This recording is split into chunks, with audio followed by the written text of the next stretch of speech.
Ning katapusang adlaw sa pag-turnover sa mga sakinan ngadto sa Cebu City Hall, may mga barangay gihapon ang nagdumili pagtuman sa kamanduan ni Acting Mayor Margot Osmeña. Anang report ni Nico Serino. Sa buhatan ni Acting Mayor Margarita Osmeña, nireklamo kining usa ka lalaki gikan sa barangay Binalio. Gingugumikan sa pagpa-recall sa mga sakyanan, wala na'y magamit ang mga kabataan sa ilang barangay sa Flores de Mayo.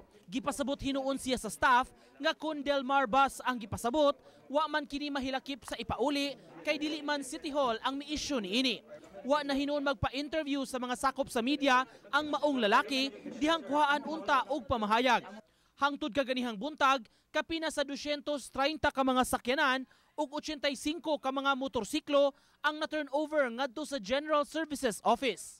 21 ka mga departamento ug 32 ka mga barangay ang mituman sa kamanduan.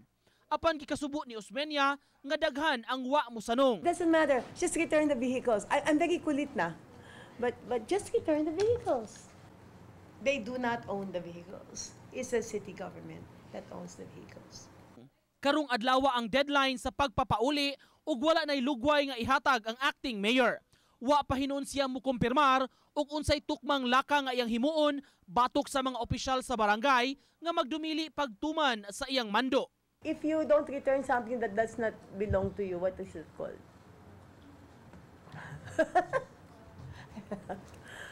I have to check with the lawyers. Matod ni Tisa Barangay Captain ug ABC President Philip Zafra, may suwat hangyo na sila nga ipada sa acting mayor karong adlaw. Nadugay lang kini kay matod pa daghan pang mga kapitan ang gustong mopirma niini. Una nang gikwestiyon ni Zafra ang lakang sa pagpapauli sa mga sakyanan kay matod niya makaparalisar kini sa serbisyo sa kabarangayan. Nico Serino, Balitang Bisdak.